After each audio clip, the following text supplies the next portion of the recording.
Ora, muito obrigado. Eu, de facto, hoje é o dia de andar de congresso em congresso, portanto, agora estou aqui e tenho de ir para o do INA. Eu sou funcionário público, portanto, também é bom ir ajudar os meus colegas e, portanto, a boa notícia é que, por essa razão, como é suposto eu estar lá às 3h30, vou mesmo ter de ser breve, está bem?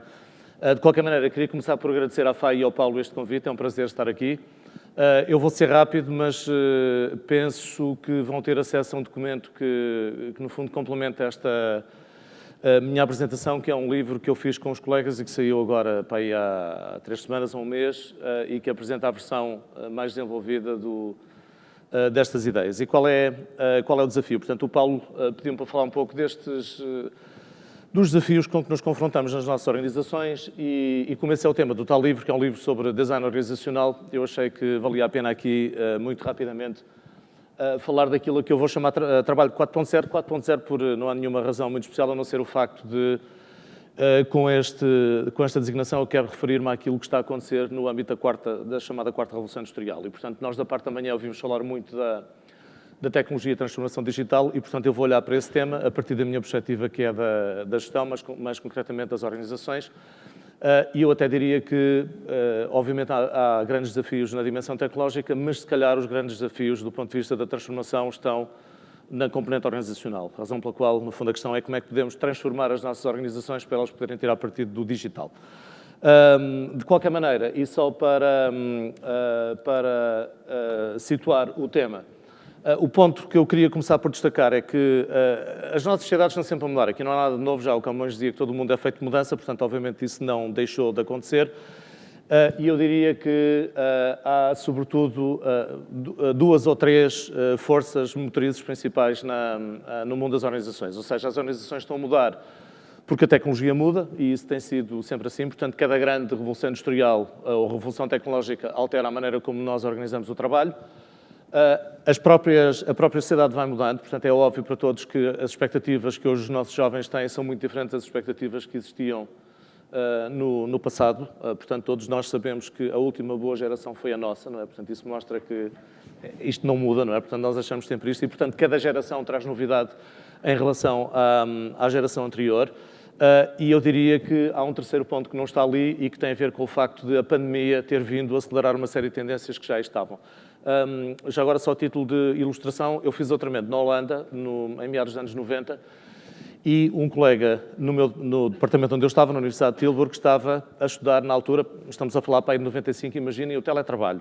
Ele chama-se IOS, e o IOS sentia-se um bocadinho frustrado, porque dizia ele, as organizações não tiram partido das tecnologias que existem neste domínio. Isto foi em 95, entretanto passou 2005, 2015, eu imagino que o IOS tenha ficado muito zangado durante todos estes anos, até admite a possibilidade de ter sido o IOS que criou o Covid só para forçar a mudança, mas imagino que não.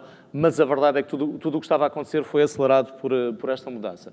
O que é que eu vou falar? Eu só tenho mais 4 slides. A ideia é que há 3 grandes tipos ou 3 grandes configurações organizacionais ao longo destes 100 anos de teoria de organização moderna. Aquilo a que eu vou chamar de trabalho 1 e 2.0, que no fundo o que resulta das 2 primeiras revoluções industriais. A introdução do computador e tudo o que ele traz altera significativamente o trabalho. Portanto, aí já estamos a falar de um período muito mais próximo de nós, portanto, no período pós-guerra. Eu ainda me lembro já sou suficientemente velho para me lembrar de quando estava a estudar um tema sobre o qual eram publicados muitos artigos, era a atitude das pessoas face ao computador no local de trabalho. Portanto, imaginem, hoje nenhuma revista jamais publicaria um artigo sobre este tema, como é óbvio, e o meu ponto é que neste momento estamos a passar por uma nova vaga de transformação a que podemos chamar trabalho 4.0. O desafio, e é isso que depois eu vou tentar falar com um pouco mais de detalhe, é que em muitos casos nós estamos a gerir organizações que já estão neste paradigma, mas por vezes com maneiras de pensar a organização e o trabalho que são mais típicas do trabalho mais vetusto, mais 1 e 2.0, e portanto o problema é que temos aqui um desfazamento entre a dimensão tecnológica, que de facto é muito mais poderosa, e a maneira como concebemos organizações, que em alguns casos eu suspeito que até continua relativamente próximo do paradigma mais tradicional. Então, o que eu iria fazer agora é mostrar cada um destes 3 tipos de trabalho e, tal como digo, depois no documento que vão receber, isto é mais destacado. Já agora, uma nota importante, o documento que vão receber são as provas do livro. É provável que tenha algumas gralhas, está bem? Eu peço a vossa complacência para as gralhas que lá possam estar, desejavelmente terão sido corrigidas na versão final. Ora bem, então, olhando para os 3 tipos, o que é que cada um deles representa. O primeiro tipo, a que eu ali estou a chamar trabalho 1 e 2.0, no fundo corresponde àquilo que resulta da emergência das primeiras organizações modernas no início do século e até meados do século XX. Portanto, organizações a que, se quiserem, podemos chamar tayloristas, e que basicamente decorrem da ideia de que o fator mais importante para obter vantagem competitiva é a eficiência e que a melhor maneira de obter eficiência passa por fragmentar o trabalho e garantir que cada um faz o trabalho da melhor maneira possível. Portanto, isto no fundo é taylorismo clássico.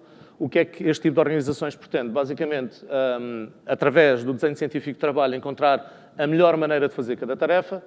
A eficiência é o critério mais importante, daí aquela frase famosa que todos conhecemos do Henry Ford, no fundo um continuador do taylorismo, que o cliente, segundo a qual o cliente pode comprar o automóvel da cor que quiser, desde que era preto, por razões relacionadas com isto. O próprio Taylor era um engenheiro mecânico que vê a organização sobretudo como uma máquina, portanto o mais importante é a eficiência. Do ponto de vista das pessoas, o que se espera é obediência, portanto a liderança basicamente neste tipo de organização é comando e controle, portanto eu sou comandado e devo obedecer. Aliás, é nesta altura que surge a noção do empregado, portanto, o empregado enquanto especialista em obediência. Isto pode parecer uma coisa relativamente óbvia, mas a verdade é que ninguém nasceu obediente e, portanto, foi preciso socializar gerações para chegarmos a este ponto. E a carreira, neste caso, é, sobretudo, uma progressão numa hierarquia. Ou seja, eu vou subindo e a carreira é mais ou menos bem sucedida em função do modo como essa progressão vai acontecendo. Como estão a ver, é óbvio que isto não é apenas passado, em muitos casos continuamos a atuar e a gerir de acordo com estes princípios e, no fundo, eu até diria que o taylorismo eventualmente existe na medida em que a organização faça uma separação clara entre pessoas que pensam e pessoas que executam. Se isto for verdade na minha equipa ou organização, então estamos a ser tayloristas independentemente da tecnologia que utilizamos. O problema é que, entretanto, o mundo mudou, tal como vamos ver a seguir, e este tipo de paradigma ou de maneira de pensar hoje levanta uma série de problemas que se vão tornando mais claros.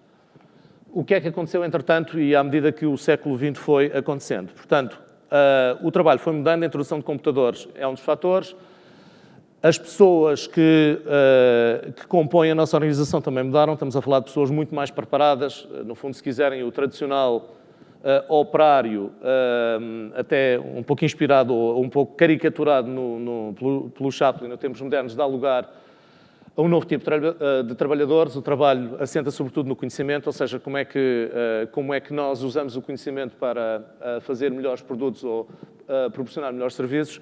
E há um facto que está empiricamente documentado, que ao longo do tempo as organizações foram se tornando menos hierárquicas. No fundo, a ideia é que, ao reduzir o número de níveis hierárquicos, a organização, em princípio, torna-se mais capaz de responder flexivelmente, a hierarquia atenua-se e, como é óbvio, tudo o que tem a ver com gestão também tem de ser adaptado, nomeadamente porque, a partir de agora, gerimos pessoas mais inteligentes e, se nós pensarmos em nós próprios e nos nossos filhos, todos, ou a maioria da população nos países mais desenvolvidos estudou muito mais tempo e, portanto, se eu contrato pessoas talentosas, não é para depois dizer o que é que elas devem fazer e para elas obedecerem de uma forma rigorosa, o que significa que o grande desafio, a certa altura, é de como é que eu crio um contexto no qual dou às pessoas a capacidade de serem proativas e de fazer aquilo que acham que a organização espera delas.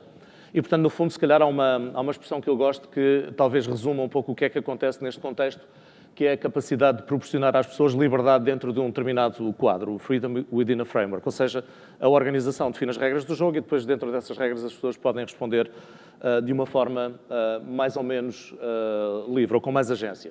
O objetivo, como estamos a ver, não é já tanto ter organizações que funcionam de acordo com aquilo que é previsto pelo topo, mas ter organizações mais capazes de interagir em tempo real com a envolvente. Para tornar as coisas mais complexas, eu julgo que estamos a viver tempos interessantes. Um dia, imagino, quando daqui a alguns anos alguém estiver nesta sala a falar do que aconteceu em 2022, 2021, por aí, julgo que este tempo será visto como um tempo de mudança, pela combinação de fatores que vimos na apresentação anterior. Portanto, foram faladas de uma série de tecnologias que estão, de facto, a mudar o mundo do trabalho. A pandemia, como digo, veio acelerar muitas destas transformações e, portanto, que organizações é que estão a surgir à nossa volta? Eu diria que, se olharmos para aquilo que temos à nossa volta, as organizações, muitas procuram funcionar de acordo com um novo paradigma, uma nova maneira de pensar, a que podemos chamar ágil ou digital. Eu prefiro ágil porque, tal como o Rui Paiva dizia da parte da manhã, o digital é uma ferramenta para alcançar a agilidade. O que é que define uma organização ágil? Há quem defenda que a organização ágil é uma forma que obedece, sobretudo, a 3 leis. E, portanto, imaginem, se quiserem fazer o contraste até visual, enquanto que, graficamente, no passado nós representámos a organização como uma pirâmide, e não vale a pena estar a perder tempo com a ideia, este novo tipo de organizações acabam por ser mais parecidas, na sua forma mais pura, e, obviamente, a maior parte das organizações combina estes vários paradigmas, chamemos assim, mas uma organização mais próxima disto é como se fosse um círculo com círculos mais pequenos lá dentro. Ou, se quiserem, quase como se fosse uma pizza, mais achatada, com diferentes equipas fazendo diferentes coisas. E quais são as leis que orientam a organização ágil? A lei do cliente, portanto, tudo o que fazemos e, portanto, todas as equipas têm, em princípio, que produzir algum tipo de valor para o cliente. Eu julgo que um dos exemplos mais impressionantes nesta matéria é uma empresa chamada Haier, uma empresa chinesa que produz produtos brancos como frigoríficos, ares condicionados, é uma empresa que se descreve a si própria como um conjunto de 4.000 microempresas e, portanto, um atributo de todas essas 4.000 microempresas é que todas elas têm uma filosofia de distância zero para o cliente, o que significa que todas as 4.000 microempresas têm de estar em contacto direto com o cliente. A segunda lei é a lei da pequena equipa, portanto, a organização é um conjunto de pequenas equipas, e a terceira lei é que essas pequenas equipas formam uma rede. E, portanto, quanto mais isto for verdade, mais a organização estará próxima deste paradigma. Deixem-me já agora clarificar um ponto. Eu não quero com isto dizer que no futuro todas as organizações deviam ser assim, ou que isto é melhor do que uma boa burocracia. O que estou a dizer é que há algumas organizações que estão a tentar tirar partido destas tecnologias para atuar de formas diferentes. O desafio é que este tipo de organização é fundamentalmente diferente das organizações anteriores, nomeadamente porque o trabalho passa a ser muito diferente do trabalho tradicional do passado, portanto passa a ser em grande parte mais deslocalizado e flexível, e todos estamos a ver agora que as organizações foram forçadas a conduzir uma série de experimentos, nomeadamente com o trabalho híbrido. Portanto, voltamos à história do meu colega Ios. Portanto, mesmo que eu não quisesse, a certa altura experimentei e creio que será difícil voltar atrás. Quando falamos de contratação e retenção, já não estamos a falar de subordinados, mas de aquilo a que chamamos talentos, e se eu contrato pessoas talentosas, então essas pessoas não estão certamente à espera que eu lhes diga o que é que elas vão fazer, o que cria dificuldades a quem tem de gerir equipas com pessoas que no limite têm as suas próprias ideias e eventualmente têm até algumas expectativas de serem empreendedores internos. Há uma empresa nos Estados Unidos chamada W.L. Gore, uma empresa de setor químico. Eles produzem o Gore-Tex, por exemplo, e uma das regras que têm é que quando 3 pessoas acham que uma ideia merece ser explorada, têm permissão para o fazer. 3 pessoas não é muito, não é? E, portanto, a ideia é que, provavelmente, qualquer um de nós, em potencial, pelo menos, poderá mudar a organização. Isto obrigará, naturalmente, a repensar tudo o que tem a ver com liderança, mas também, por exemplo, a noção de carreira. Enquanto que a carreira tradicional, todos sabemos o que é, basicamente progredir numa hierarquia, neste novo tipo de organizações, a carreira será provavelmente vista como um portfólio de competências e de projetos. Ou seja, o interessante não é tanto subir, até porque não vai haver muito lugar para subir, mas a questão é como é que eu passo de projetos interessantes para projetos interessantes e como é que a organização me proporciona um conjunto de projetos que possam fazer sentido na fase de vida em que eu estou. Naturalmente, isto são, se calhar, mais notícias para quem tem de gerir pessoas, na medida em que, obviamente, isto é muito mais complexo do que aquilo que acontecia no passado, não é? De qualquer maneira, o desafio parece-me óbvio, portanto, não se trata tanto de nós gostamos ou não, porque eu julgo que, neste momento, todos sentimos as dores de atrair e de reter pessoas, nomeadamente pelos fatores que aqui foram falados da parte da manhã. Resumindo e concluindo, e eu vou tentar ser rápido para poder ainda responder a uma pergunta ou duas, se nós olharmos para o passado em comparação com o que aqui temos, o que é que está a acontecer? Tal como eu dizia, factualmente aquilo que sabe é que as organizações estão a tornar-se menos hierárquicas e, portanto, daí nascem logo um conjunto de desafios. A liderança muda, aquela ideia no fundo, da chefia tradicional baseada no comando e controle vai dando lugar a novas noções, nomeadamente uma noção já mais ou menos estabelecida como o coaching, mas também outras em que o papel de quem lidera passa a ser mais inspirado, por exemplo, no papel e isso nas tecnológicas é mais óbvio, o papel do líder é um pouco o papel do capitão de equipa, que no limite procura nem sequer usar poder formal sobre as pessoas. Estas novas tecnologias vão redefinir a relação com o cliente e, no fundo, eu acho que o digital é sobretudo sobre isto. Daí decorrerão novas formas organizacionais que significam que não basta, e esse é o meu ponto final, não basta ter novas tecnologias, porque a nova tecnologia não é mais do que um meio para atingir uma finalidade, e a finalidade, basicamente, aquilo que procura é chegar aos nossos clientes de formas diferentes daquilo que acontecia no passado. Isto é verdade em setores tecnologicamente mais avançados, como no setor dos computadores e tudo o que está nessa zona, mas também em organizações em setores mais maduros e tradicionais, que se forem capazes de redesenhar aquilo que fazem, terão certamente vantagem. E exemplos como eu dei da Haier, que era uma empresa chinesa que há uns anos fazia frigoríficos de má qualidade, mas também a Zara e outras organizações estão a mostrar que isto não é algo que seja importante para as organizações destes setores mais novos, porque, na verdade, se a nossa empresa não se interessar pelo digital, o digital vai se interessar pela nossa empresa. E, portanto, o melhor é ser ao contrário, não é? E era isto que eu tinha para dizer. Como digo, foi um bocadinho a correr, tenho noção, mas fico ao livre e, portanto, se tiver alguma questão, disponham. miguel.cunha@9sbe.pt. E estou à disposição, está bem? Obrigado.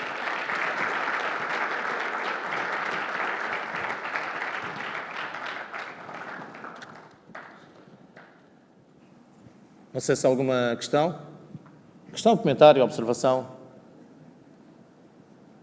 Não? Muito bem. Então, muito obrigado. Ok. Em primeiro lugar, parabéns pela observação. Só queria colocar um bocadinho Sim. um ponto em que estou de acordo consigo, Sim. que as organizações tendem a ser menos hierárquicas hoje em dia, mas eu não deixo de pensar também que na cultura latina, isto é uma observação, uma constatação. Sim, sim. Sou estudioso da matéria, Sim.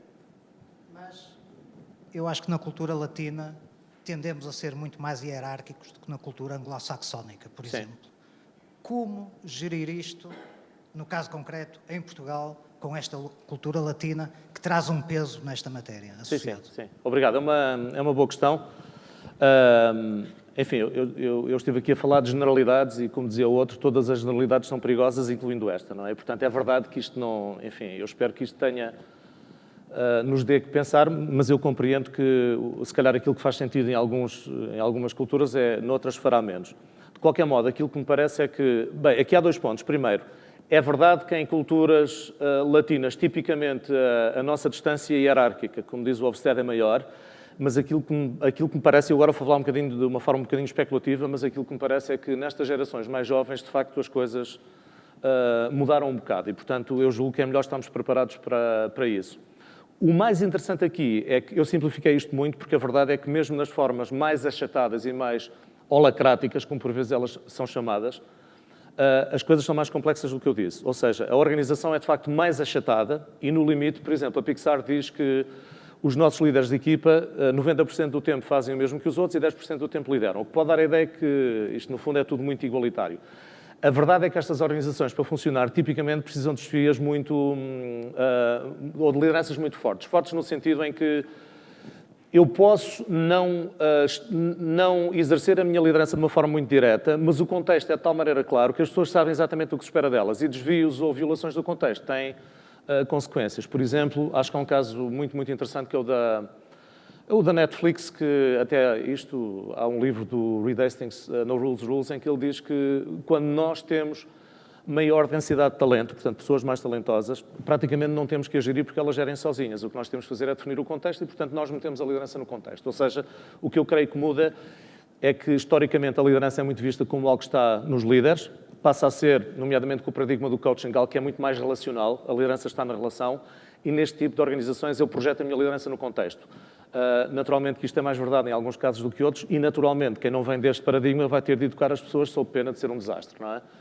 E, portanto, no fundo, o ponto aqui é que tudo isto pode ser muito produtivo desde que a organização esteja preparada. E mesmo aí, mesmo nestas formas holacráticas, quando se vê o modo como as coisas funcionam, o presidente, o CEO da empresa, tem sempre a bomba atómica, que é desmantelar a holacracia se ela estiver a funcionar mal. E, portanto, quando eu digo que a hierarquia é atenuada, mas continua a haver hierarquia e, em alguns casos, até de forma muito, muito palpável no dia-a-dia das organizações. Portanto, obrigado.